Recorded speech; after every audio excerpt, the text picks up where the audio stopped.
This is part 5 of Rachel by Angela Weld Grimke.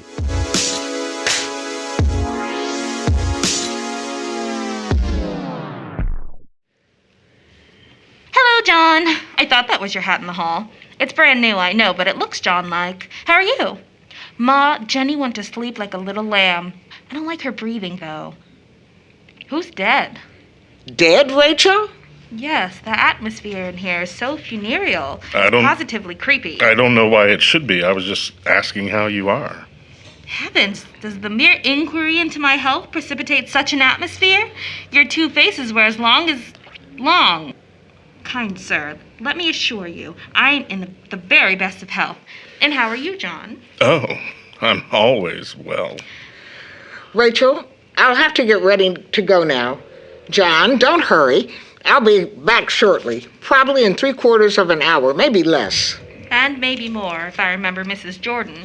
However, Ma dear, I'll do the best I can while you're away. I'll try to be a credit to your training. Now, let's see. In the book of etiquette, I believe, the properly reared young lady always asks the young gentleman caller, you're young enough, aren't you, to be classed still as a young gentleman caller? Well, anyway, she always asks the young gentleman caller sweetly something about the weather. This has been an exceedingly beautiful day, hasn't it, Mr. Strong? Well, really, every properly brought-up young gentleman, I'm sure, ought to know that it's exceedingly rude not to answer a civil question. Tell me what to answer, Rachel. Say, yes, very, and look interested and pleased when you say it. Yes, very. Well, I certainly wouldn't characterize that as particularly animated remark. Besides, when you look at me through half-closed lids like that and kind of smile, what are you thinking? John Strong, are you deaf or just plain stupid? Plain stupid, I guess. What were you thinking, John? I was thinking... Well? I've changed my mind. You're not going to tell me? No. Goodbye, children. Rachel, don't quarrel so much with John. Let me see if I have my key. Yes, I have it. I'll be back shortly. Goodbye. Goodbye, Ma dear. Hurry back as soon as you can, won't you? Do you mind if I smoke? You know I don't. I am trying to behave like Reginald, the properly reared young gentleman caller. Thank you. Now, this is what I call cozy. Cozy? Why? It's a nice warm room, shut in, curtains drawn, a cheerful fire crackling at my back, a lamp, not an electric or gas one, but one of your plain, old-fashioned kerosene Ma ones. dear would like to catch you, I'm sure, talking about her lamp like that. Old-fashioned, plain? You have nerve. A comfortable chair, a good cigar, and not very far away, a little lady who is looking charming, so near that if I reached over, I could touch her. You there, and I here. Ah, it's living. Well, of all things, a compliment from you. How did it slip out, pray? I suppose that you realize that a conversation between 2 persons is absolutely impossible if one has to do her share all alone. Soon my ingenuity for introducing interesting subjects will be exhausted, and then will follow what I believe the storybooks call an uncomfortable silence. Silence between friends isn't such a bad thing. Thanks awfully. Rachel, you must remember I'm here. I don't like looking into your soul when you forget you're not alone. I hadn't forgotten. Wouldn't it be easier for you, little girl, if you could tell someone? No. Rachel, you're fond of flowers, aren't you? Yes. Rosebuds, red rosebuds particularly. Yes. Did you dislike the giver? No, of course not. Rachel, why? Why did you kill those roses then? Oh, John, I'm so sorry. Ma dear told you that. She didn't know you sent them. So I gathered. Rachel, little girl, why did you kill them? Don't you believe it a kindness sometimes to kill? You considered it a kindness to kill them? Yes. Do you mean just the roses? John, what must I say? Yes, little Rachel. No. Little girl, Little girl, can't you tell me why? I can't. It hurts too much to talk about it yet. Please. You don't care then? Rachel, look at me. Little girl. Do you? John, don't ask me. You're drawing my very soul out of my body with your eyes. You must not talk this way. You mustn't look, John. Don't. If you do care, and I know that you do, nothing else, nothing should count. No, you must stop. I'm not behaving very well as a hostess, am I? Let's see, what shall I do? I'll play you something, John. How will that do? Or I'll sing to you. You used to like to hear me sing. You said my voice, I remember, was sympathetic, didn't you? I'll sing you a pretty little song. I think it's beautiful. You've never heard it, I know. I've never sung it to you before. It's Nevins at Twilight. Sometimes in the coming years, I want you to remember I sang you this little song. Will you? I think it will make it easier for me when I...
Little girl, don't you know that suggestions like those you are sending yourself constantly are wicked things? You, oh, you're so gentle, so loving, so warm.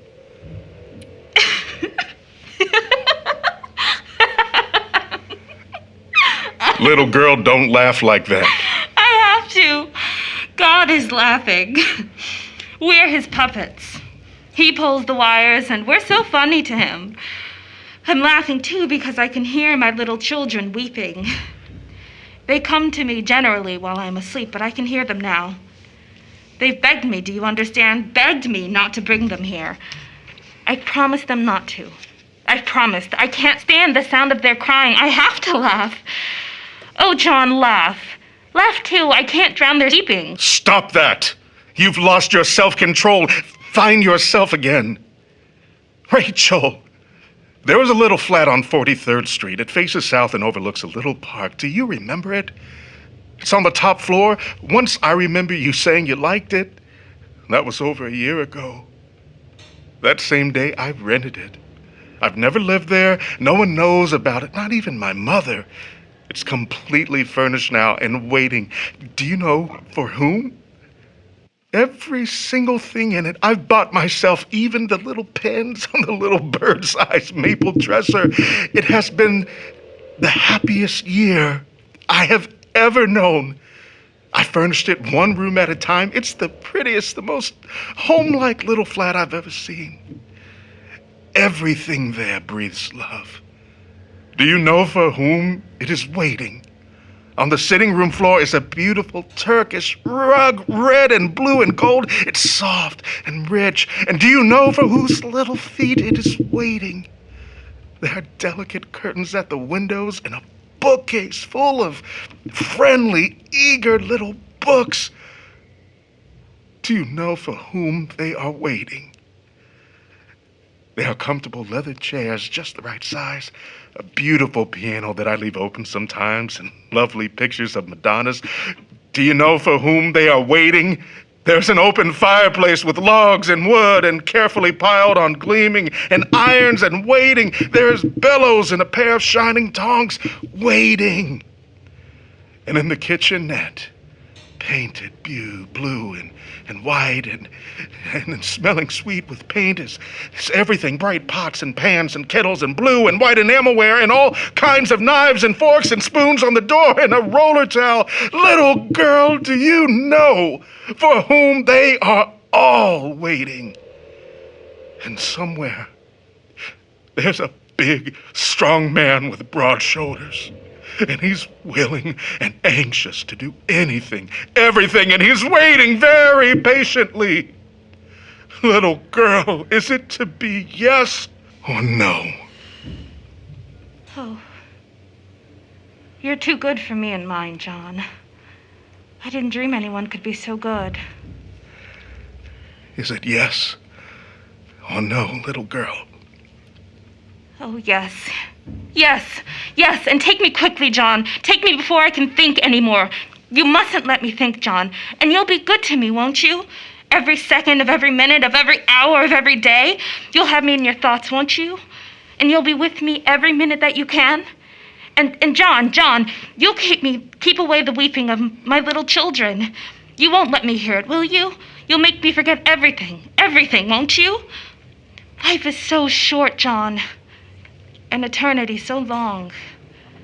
And John, after I am dead, promise me you'll love me more. I'll need love then. Oh, I'll need it. Oh, John, listen. Listen, it's my boy again, John. I'll be back in a little while.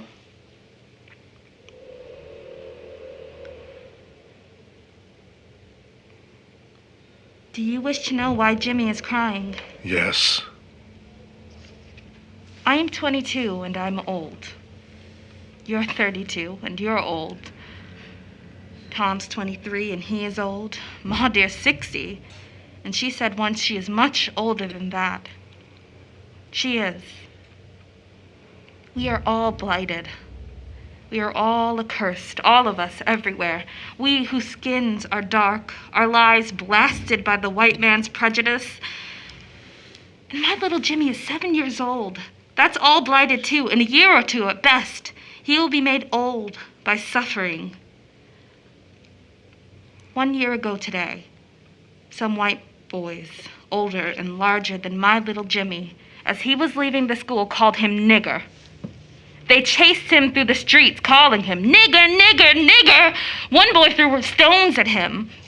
There's still a bruise on his little back where one struck him. That will get well, but they bruised his soul, and that will never get well. He asked me what nigger meant. I made light of the whole thing, laughed it off. He went off with his little playmates and very naturally asked them. The oldest of them is 9, and they knew, poor little things, and they told him. For the last couple of nights, he's been dreaming about these boys, and he always awakes in the dark, afraid of the now and the future I have seen, that look of deadly fear in the eyes of other little children. I know what it is myself. I was 12 when some big boys chased me and called me names. I never left the house afterwards without being afraid. I was afraid. In the streets, in the school, in the church, everywhere, always afraid of being hurt. And I was not afraid in vain.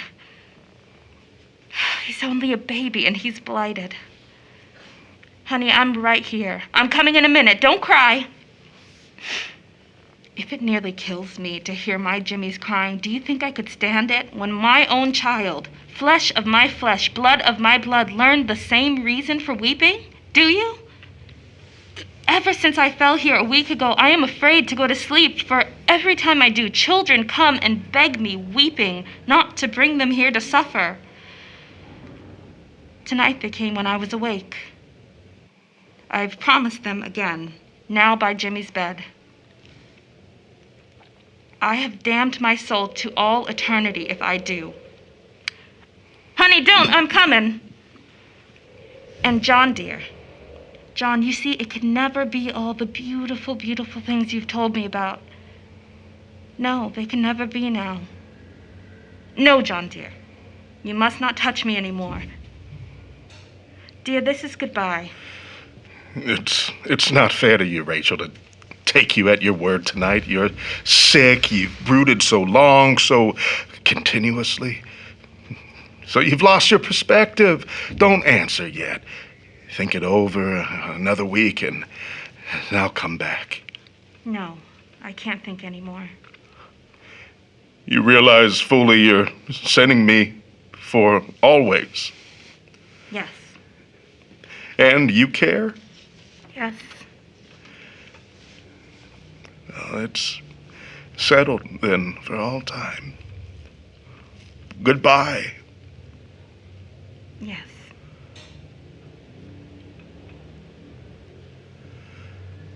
Goodbye, dear. Little Rachel.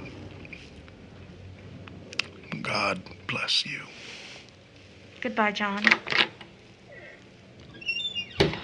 John? John! No.